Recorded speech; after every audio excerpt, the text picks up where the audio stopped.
우리 오늘 은혜 받으실 하나님의 말씀 요한복음 3장 16절에서 21절 말씀입니다.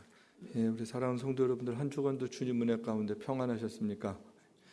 오늘은 이 인사가 어울리는 것 같아요. 하도 지난 일주일 동안 일기예보 속에서 긴장을 하고 살다가 여러분들이 아마 오늘은 편안하게 날이 좋구나 이러고 오셨을 거예요. 제가 선교사님도 이제 뭐 물건을 사서 가져가야 돼서 잘 안 가던 코스코를 금요일 날 갔다가 제가 코스코에서 정말 너무너무 놀랐거든요. 늘 여기는 이렇게 사람이 많나, 모든 사람들이 저렇게 물건을 많이 사나 깜짝 놀랐어요. 카트에 줄을 서서 바구니에 꽉 찼는데 이렇게 보면 다 먹을 거예요. 이렇게 먹을 걸 많이 사는구나. 그러고 아무튼 놀래서 보니까 그날 저녁에 뉴스 보니까 다 일기예보 때문에 일주일 동안 못 다녀서 먹고 살기 위해서 미리 준비들을 해서 마켓들이 다 음식들이 이제 없어지는 그런 뉴스를 봤어요. 제가 그 뉴스를 이렇게 보다가 일주일 동안 먹고 살기 위해서 이렇게 준비들을 철저히 하는데 예수님 만날 준비를 우리는 얼마나 하나 이런 생각을 해봤어요. 먹고 살 준비는 막 그렇게 목숨을 걸고 하는데 일주일 뒤에 예수님이 오신다 그러면 우리가 얼마나 기겁을 하고 살까, 아니면 기쁨으로 살까, 놀래서 주님을 만날까. 근데 우리 하루하루 사실 주님 만날 준비를 하고 사는 게 우리 그리스도인의 삶인데, 여러분 늘 그런 마음의 준비를 하고 사신다라고 제가 믿고 늘 예수님 만날 준비를 일상에서 할 수 있는 저와 여러분이 될 수 있게 되기를 주님의 이름으로 축복합니다. 오늘은 이제 그리스도인에 대한 계속 말씀을 나누는데, 지난주에 제가 그리스도인의 어떤 태도, 마음, 그런 말씀에 대해서 제가 나누었었어요.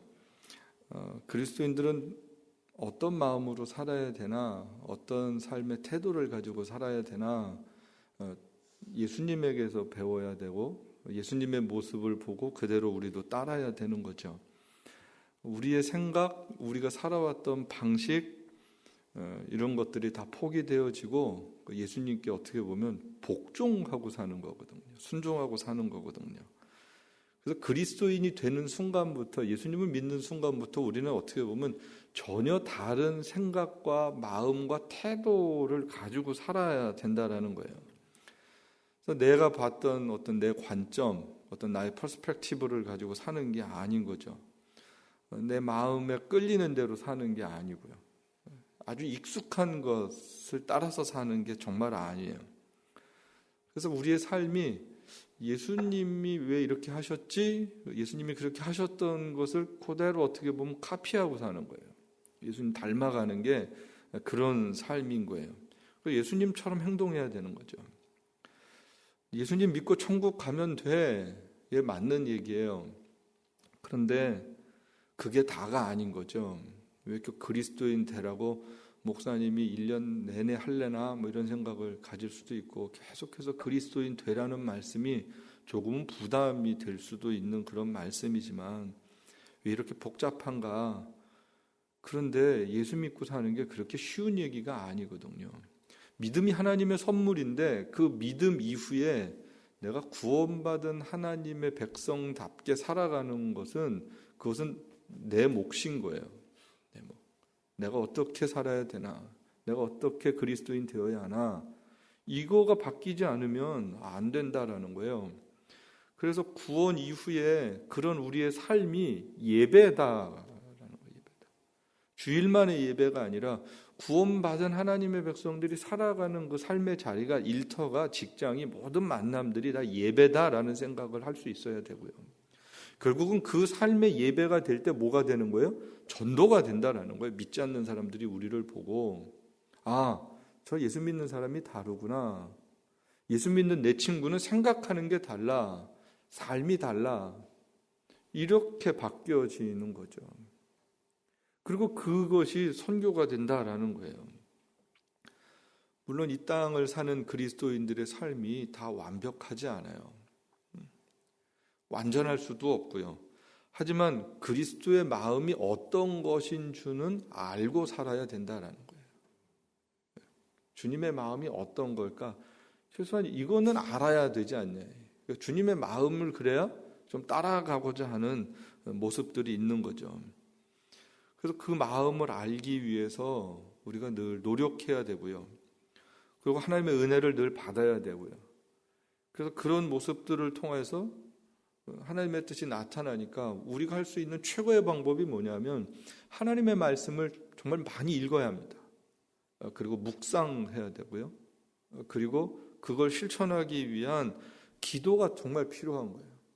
너무 뻔한 얘기 같지만 그런 하나님의 말씀, 묵상, 기도 이런 삶이 우리에게 일상에서 훈련되지 않으면 우리의 삶에 그리스도인의 모습 나타나는 거 쉽지 않습니다. 잠시 흉내는 할 수도 있고 따라는 낼 수 있을지 모르지만 지속적으로 되는 것은 그렇게 쉽지 않아요. 끊임없이 말씀과 기도와 묵상이 우리들에게 필요하죠. 지난주에 우리가 마태복음에 있는 그 예수님의 모습들, 예수님의 말씀들을 보았어요. 마태복음 1장부터 어떻게 보면 쭉 이어지는 그런 맥락에서 제가 말씀을 드렸잖아요. 8장에서 9장에 나왔던 예수님이 만났던 사람들, 예수님께서 어떻게 그들을 회복시키시고 치유시키셨나? 모두 약한 사람들이었잖아요. 모두 소외되고 사회적으로 외로운 사람들이었습니다. 유대인들 편에서는 아주 불편한 사람들이었단 말이에요. 근데 예수님이 어떻게 하셨다고요? 작정하고 만나시는 거예요. 의도적으로 만나시는 거예요. 계획적으로 만나시는 거예요. 문둥병자, 이 문둥병자는 개인적 질병이기도 한데 제가 이 말씀들을 다시 이렇게 묵상을 하면서 그 사람들을 가만히 생각하면서 이들에게 있어서의 구원이 어떤 것일까라는 생각을 했어요. 예수님을 만나서 그들의 개인적인 치유만 이루어진 것이 아니라 영원한 생명을 얻은 것뿐만 아니라 공동체의 회복이 온다라는 거였어요. 그렇죠. 문둥병자는 가족이랑 떨어져서 살았던 사람들이잖아요. 근데 가족이 같이 기뻐할 수 있는 거예요. 사회적으로 고립돼서 살았던 사람들이잖아요. 사회 속으로 들어갈 수 있는 거예요.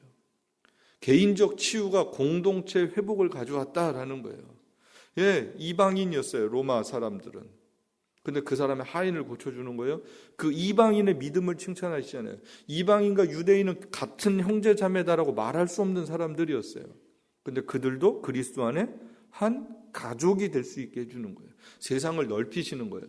하나님 나라가 커지는 거예요. 점점 확대되어지는. 그래서 모두가 다 하나님께로 돌아오는 길을 예수님께서 지금 알려주고 계시고 보여주고 계시고 가르쳐주는 것이죠. 귀신 들린 사람도 마찬가지였죠. 개인도 괴롭지만 여러분 귀신 들린 가족이 있다고 한번 생각을 해보세요. 그게 얼마나 가족이 힘들고 어려운 일이겠나. 그 공동체는 얼마나 또 두려운 일이겠어요. 그 데몬 포지션 걸린 사람들이 굉장히 무섭거든요. 이미 그 이야기만 들어도 가슴이 이렇게 무섭고 그럴 수도 있단 말이에요. 근데 그 사람이 회복이 되니까, 그 개인이 회복이 되니까 그 가족도 회복되고 공동체도 회복되는, 그게 이방 지역이었다라는 거예요.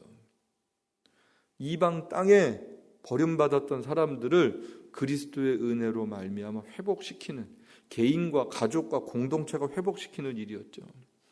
중풍병자도 마찬가지였고요. 그 세리 마태도 마찬가지였습니다. 돈은 좀 벌지만 여러분 마음 편하지 않죠. 이렇게 해서 돈 벌고 마음 편할 사람이 사실 없어요.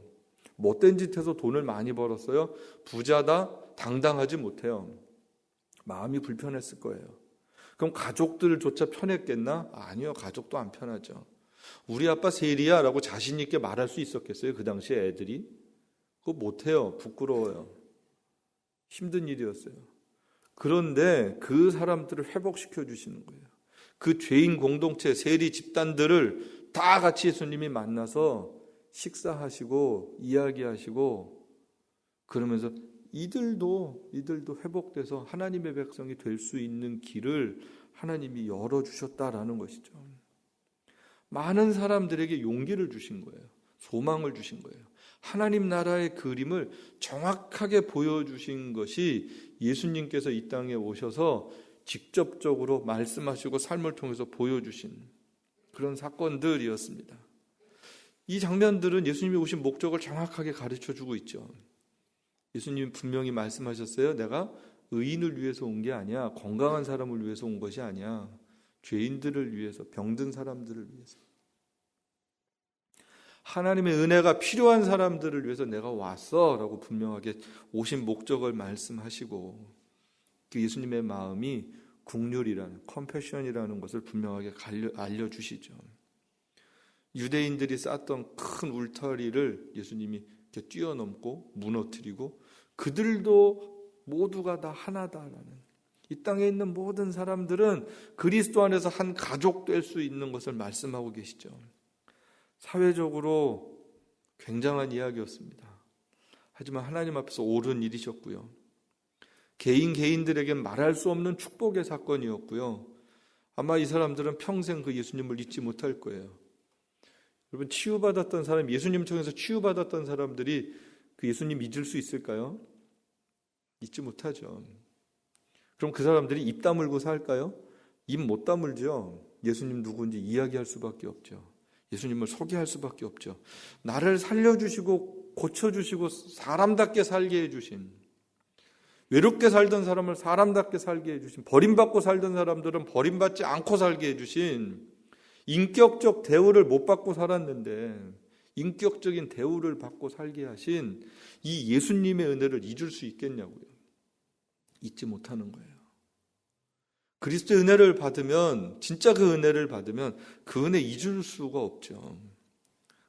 잊을 수 없으니까 이야기하고 나눌 수밖에 없죠. 제가 지난주에 숙제 드렸는데 여러분 숙제 다 잘 하셨죠? 또 얼굴표 숙제가 뭐였지? 이러시면 안 돼요. 우리가 먼저 만난 예수, 내가 받은 그 은혜와 사랑을 누군가에게 나누자. 만나자. 차 한 잔이라도 하고 식사라도 함께 하고 손이라도 한번 잡아주고, 예, 우리 성도들 모두 잘하셨으리라 믿고. 그런데요, 이 숙제는 지난 한 주간만의 숙제가 아니라 사실은 우리 삶의 이야기들이 될 수 있어야 합니다. 매일의 삶이, 한 주 한 주의 삶이 우리의 사랑이 필요한 그 누군가에게 나눌 수 있다면, 외로운 누구를 위해서 기도해주고 손잡아줄 수 있다면 그것보다 더 훌륭한 그리스도인이 어디 있겠어요? 그렇죠? 그게 좋은 그리스도인인 거죠. 그게 진짜 그리스도인인 거죠. 그 일을 하라고 하나님께서 우리를 이 땅에 남겨두신 거예요. 우리를 보내셨다라는 거예요. 그리스도인이 되는 순간 우리는 냉정하게 우리의 삶이 없어진다고 해도 과언이 아닙니다. 나를 통해서 주님만 있어야 되는 거예요. 나는 없고 나를 통해서 예수님만 있는 거예요. 나를 통해서 누군가가 나를 보는 게 아니라 예수님이 보여야 되는 거죠. 갑자기 부담이 돼요. 이런 말씀을 드리면, 저를 통해서도 여러분들이 저를 볼 때 예수님을 보고 예수님을 만나고 그래야 되는데, 그러는 굉장한 거룩한 부담감이 있어요. 여러분도 다 있으실 거예요. 목사만 그런 거 아니고요. 모든 그리스도인이 되고자 하는 사람들, 세상 속의 그리스도인이 되고자 하는 사람들은 그 부담감을 가지고 살아야 합니다. 그러니까 조심할 수밖에 없죠. 막말할 수 없죠. 누구 욕할 수 없죠. 누구 비난할 수 없죠. 예수님이 안 그러셨으니까. 못된 짓 할 수 없어요. 이기적일 수 없어요. 욕심 부릴 수 없어요. 왜요? 예수님이 안 그러셨으니까. 그 생각을 하면 다 조심스러운 거예요. 다 쉽지 않은 거예요. 내 멋대로 막 할 거 다 하고 살다가 예수 믿는다 그러면 되게 웃긴 거거든요. 내 기준으로 살면서 내가 예수님이 나의 주인이셔? 아니요, 그거 거짓말이에요. 내가 주인으로 살다가 가끔 예수님을 주인으로 부르기만 하는 거예요. 그런데 예수님을 대우를 안 해요, 주인으로. 예수님을 종부리듯 하면서 주인이라 그러는 거예요. 내 마음대로 하면서. 그러면서 우리가 예수 믿는다 그러면 은혜로 천국은 갈 수 있지만 그리스도인 되기 쉽지는 않죠. 그래서 한번 생각해 보세요. 지난 내 평생에 내 삶을 보고 예수 믿은 사람이 있었나? 참 갑자기 무겁죠, 예수 믿기. 그런데 지금부터라도 나를 통해서 예수님을 알기를 소망하는 누군가가 있다면 그거야말로 참 복이 있는 그리스도인의 삶을 살고 있는 증거가 될 것입니다. 여러분, 그 마음을 달라고 늘 기도할 수 있었으면 좋겠어요. 그리스도로 인해 우리가 정말 자유를 얻었는데 그 자유는 우리로 하여금 복종케 하는 자유였어요. 성경은 말씀합니다. 진리를 알지니 진리가 너희를 자유케 하리라. 근데 그 자유로 방종하지 말고 마음대로 사는 자유가 아니라 그리스도의 종이 되는 거죠. 사도 바울은 그래서 자기를 소개할 때 늘 누구라 그런다고요? 그리스도의 종? 나 바울은. 그리스도의 노예? 나 바울은. 이렇게 얘기를 하는 거예요. 그러니까 서벤트라는 단어가 아니라 노예, 슬레이브라는 단어를 쓰거든요. 그리스도의 노예로 살아가는 나 바울은. 그런데 그 노예로 사는 게 힘들지 않은 거예요. 슬프지 않은 거예요. 억울하지 않은 거예요. 그게 기쁨이고 자랑이 되고 능력이 됐다라는 거예요. 그게 놀라운 은혜죠. 그러니까 그 은혜를 우리가 받으면 진짜 자유한 거죠. 오늘 읽은 본문 요한복음 3장 16절 내용은 너무너무 잘 아는 말씀이에요. 하나님의 마음, 우리 그리스도인들이 가져야 되는 게 그 하나님의 마음인데 그리스도를 통하여서 나를 구원하신 그 마음. 여러분, 요한복음 3장 16절의 중요한 포인트가 뭐예요? 하나님이 세상을 사랑하셨다라는 거예요. 하나님이 세상을 이처럼 사랑하사. 어떻게 사랑하셨어요? 그 사랑의 내용이 뭐예요? 말로만 사랑한 게 아니라 독생자를 주셨으니 라는 부분이에요. 독생자를 주셨으니 죽을 수밖에 없는 죄인들, 이 세상, 사랑하는 세상은 사랑스러워서 사랑하는 게 아니고요. 너무 불쌍한 거죠. 죽을 수밖에 없는 죄인들, 죽어가는 것조차 깨닫지 못하는 죄인들, 스스로의 죄의 문제를 해결할 수 없는 이 죄인들, 이 사람들, 하나님을 떠나서 하나님을 배신한 사람들, 그 사람들을 사랑하시는데 하나님은 생각만 하지 않으셨어요.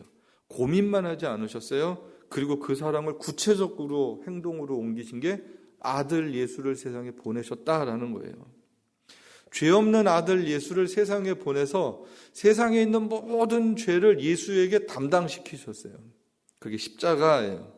십자가에서 죄값을 치르는 죽음을 예수에게 다 맡기신 거예요. 이게 하나님께서 우리를 향한 사랑의 내용들입니다. 예수님은요, 그 하나님의 사랑의 마음을 알고 그 하나님의 사랑에 순종했어요. 그게 십자가의 순종이었어요. 그래서 그 하나님의 사랑과 그리스도의 십자가가 우리의 구원의 사건이 됐다라는 이야기입니다. 이 하나님의 사랑을 믿으면 어떻게 되는 거예요? 누구든지 멸망치 않는다라고 지금 성경이 말씀하고 있어요. 근데 저는 이 말씀을 이렇게 보다가 다시 너무 잘 아는 말씀이잖아요. 멸망치 않는 것뿐만 아니라 뭐를 얻는 거예요?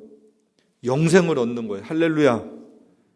예, 저와 여러분이요, 그 사랑을 알면 멸망하지 않는 수준이 아니라 영원한 생명을 얻는 거예요. 영원한 생명을.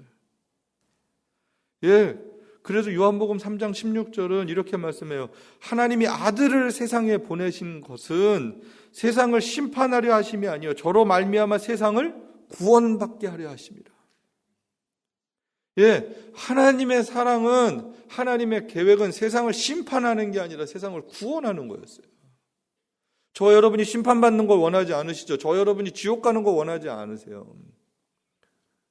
그래서 아들을 세상에 보내셨다라고 성경이 말씀을 하고 있습니다. 일반적으로 우리는 예수 그리스도의 십자가의 은혜 앞에 많이 감사해요. 눈물 흘려요.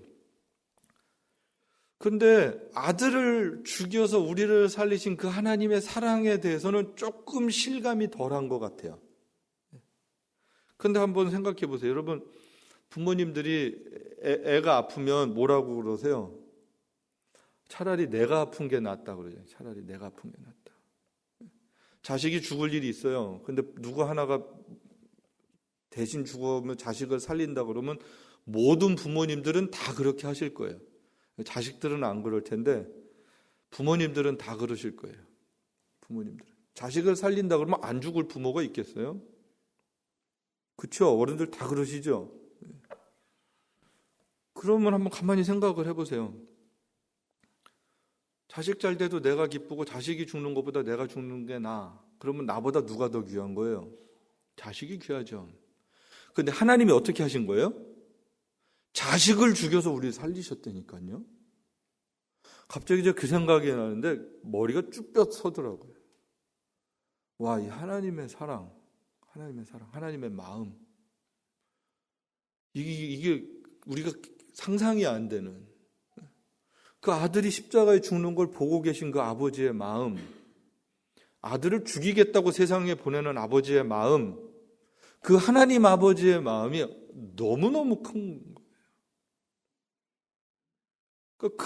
그 하나님 아버지의 마음. 그러니까 그렇게 세상을 사랑하시는 하나님의 마음을 가지고 이 세상을 바라보는 게 그리스도인이 되어야 하는 거죠. 야, 하나님이 세상을 이처럼 사랑하셨어. 이 세상을. 이 죽어가는 사람들을 사랑하셨어. 이 죽어가는 사람들을 다시 회복시키길 원하는 게 하나님 아버지의 마음이야. 자식을 죽여서까지 이 세상을 구원하고 싶은 그 하나님의 마음. 그리스도인은 그 마음을 알고 사는 사람들입니다. 세상을 보는 눈이 달라져야 되는 거죠. 죽어가는 사람들을 바라보는 눈이 달라져야 되는. 예, 그 하나님의 마음이 있어야 세상을 이길 뿐만 아니라 그 세상에서 우리가 증인이 될 수 있습니다. 증인이라는 단어는 목격자, 위트니스 이 말이잖아요. 그러면서 또한 제자이기도 하고요. 또한 이건 순교적 단어이기도 해요. 증인으로 산다라는 것은 봤어요. 그 본 사실에 대해서 내가 목숨을 걸고 이야기할 수 있는 사람들이 증인인 거예요. 제자예요. 순교자예요. 그러니까 이런 마음으로 그리스도인들은 산다라는 거죠. 우리 에덴교회에 하나님께서 은혜를 주신 일들이 참 많은데 그 중에 예배적인 은혜도 있고 많은 참 좋은 성도들이 함께 공동체를 이루는 은혜도 있고, 근데 또 하나는 최근에 특별히 선교적인 일들도 많이 하는데 이슬람에 대한 참 귀한 마음을 우리 교회에 허락하신 거였어요. 안타깝죠, 이슬람. 근데 이제 이슬람에 대해서는 참 어렵고 먼 얘기였어요. 저도 우리 교회 선교지가 뭐 20몇 군데가 넘는데 이슬람 지역은 그렇게 많지 않았어요. 제가 생각에 어렵다, 멀다, 참 두렵다, 거긴 누가 해야 되나, 마땅한 협력 선교사님 찾는 것도 쉽지 않았어요. 근데 어느 날 우리가 이제 난민 뉴스들을 듣는 거죠.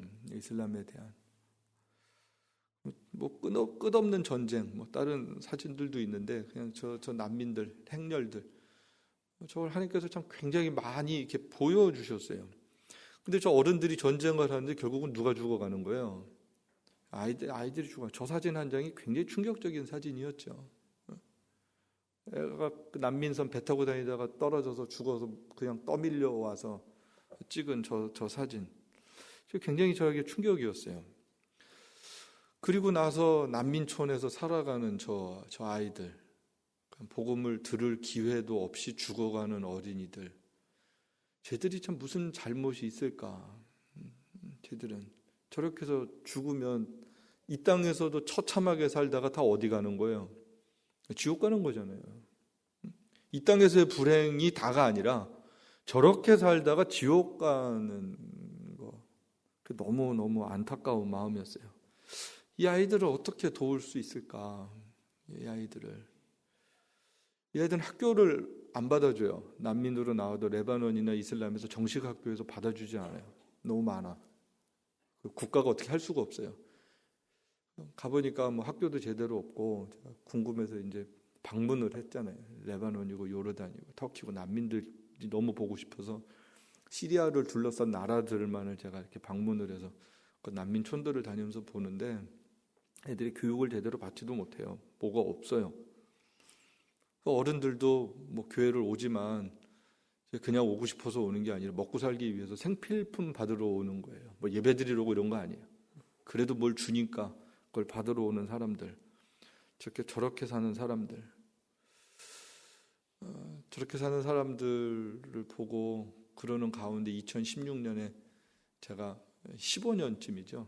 베트남에서 시리아 어린이 성경에 대한 이야기를 듣고 그 파일을 가져오고 제가 16년에 한국에서 우리 교회 성도들이 같이 헌금하고 마음 모아서 처음으로 성경 찍어서 난민촌에 보내는 일을 하게 됐습니다.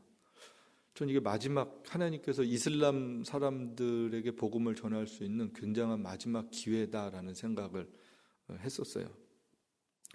근데 보내는 일이 쉽지 않았어요. 이슬람 국가다 보니까 성경 보내는 일이 그렇게 쉬운 일들이 아니고 복잡하고 돈도 많이 들고 이렇게 어려웠어요.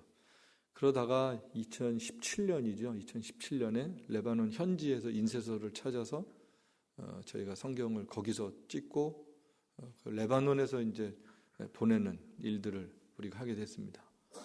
그래서 하나님께서 참 좋은 인쇄소를 만나게 하셔서 이렇게 찍게 됐고요. 찍어서 또 배포를 하게 됐어요. 근데 이 아이들이 제가 보면 뭔지는 모르고 칼라로 된 좋은 책을 하나씩 받고 좋아하는 거거든요. 구약은 괜찮아요. 그들도 구약을 아니까. 근데 이제 신약은 사실 문제가 될 수 있는. 근데 이제 구약 성경, 신약 성경 따로 이렇게 있거든요. 이 아이들이 이렇게 성경 받고 또 좋아도 하고 성경을 소개도 하는 현지인들이 있고 또 전역에 있는 방과후 난민학교에서 성경을 가르치는 일들을 이렇게 하게 됐습니다. 예, 이번에 다시금 또 시리아 어린이 성경 현지에서 이렇게 3차로 인쇄를 하는 일을 하게 돼요. 여러분 기도해 주실 것은 어린이들에게 배포가 되고 복음을 알고 예수의 생명을 소유한 그리스도인이 될 수 있도록 결국은 그 아이들이 그리스도인 되어질 때 아프가니스탄에, 이라크에, 시리아에 어떻게 보면 요르단, 레바논 땅에 중동, 모슬렘 22개국 국가에 복음이 들어갈 수 있고 복음을 통하여서 하나님의 생명, 멸망치 않고 영생을 얻는 일들이 있게 될 것이기 때문에 우리들이 기도해야 되고요. 또 이 일이 참 소중한 일인 것을 여러분들이 이렇게 마음으로 품으실 수 있으면 정말로 감사하겠어요. 이번에도 이렇게 귀한 헌금들이 잘 모아졌어요. 1년 동안 이렇게 쭉 모아요. 제가 여러분들은 또 말씀도 드리고 다른 교회, 노예 있는 교회, 다른 선교단체 협조를 해서 또 우리 지역에서 선교대회면서 했던 헌금들이 다 이번에 성경 인쇄하고 보급하는 데 쓰여지게 됩니다. 여러분 기억하시고 또 계속 기도하면서 헌금들 해주십시오. 또 모아서 계속해서 이 복음의 역사가 복음이 들어가기 어려운 곳들이거든요. 사람이 들어가기 어려워요.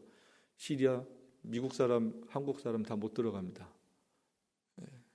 지금 그렇게 됐어요. 그런데 성경은 보낼 수 있어요. 저 성경은. 그래서 성경이 들어가서 그 땅에 생명의 역사가 일어날 수 있도록 어린이들이 예수를 만날 수 있도록 이 어린이들이 그리스도인 될 수 있도록 이 어린이들이 변하여 그 땅에 정말 하나님의 생명의 역사를 전할 수 있도록 주 예수를 믿으라 그리하면 너와 내 집이 구원을 얻는다라는 이 담대한 복음 하나님이 세상을 이처럼 사랑하사 독생자를 주셨으니 누구든지 저를 믿으면 멸망치 않고 영생을 얻는다라는 생명의 역사가 일어날 수 있도록 여러분 기도해 주십시오. 그 특별히 저를 위해서도 기도해 주실 때 제가 이 말씀을 준비하면서 그런 마음이 들었어요. 하나님 일꾼의 마음이 아니라 하나님의 마음이 있게 하옵소서. 하나님의 마음이 있게 하옵소서. 세상을 사랑하시는 하나님의 마음이 먼저 저에게 있게 하옵소서. 어떻게 하면 일을 잘할까? 이 일이 어떻게 성사되게 할까? 이런 생각을 굉장히 많이 하거든요. 기도도 하고. 그런데 더 중요한 걸 알았어요. 하나님의 마음이 하나님의 마음. 하나님의 마음으로 제가 먼저 채워지게 하옵소서. 여러분 하나님의 마음 없이 선교를 다닐 수 있다라는 걸 제가 알았어요. 하나님의 마음이 없이 교회 일을 할 수가 있어요. 선교도 할 수 있어요. 근데 그렇게 하는 일들은 일은 열심히 할지 몰라도 하나님이 받으실지 않을 것 같아요. 그래서 굉장히 제가 한 주간 고민했던, 기도했던 내용들이 하나님의 마음이었어요. 예, 하나님은 전능하신 분이에요. 능력이 없어서 못하시는 게 아니에요. 하나님은 우리의 마음을 보세요. 마음을 받으세요. 그리스도인으로 산다라는 얘기는 그 하나님의 사랑의 마음을 이해하고 사는 거예요. 알고 사는 거예요. 확인하고 사는 거예요. 전 우리 성도들이 하루하루를 어떻게 그리스도인으로 살까 이 고민도 하시지만 나를 향한 하나님의 사랑이 무엇인지를 여러분들이 매일매일 실감할 수 있게 되길 축복합니다. 그 하나님의 사랑을 알면 하나님의 마음을 품은 그리스도인이 될 것입니다. 하나님의 마음을 품은 그리스도인이 되면 우리의 삶에 정말로 아름다운 그리스도의 열매가 나타나게 될 것입니다. 그런 은혜로 한 주간을 승리하는 저와 여러분 될 수 있게 되기를 주님의 이름으로 축복합니다.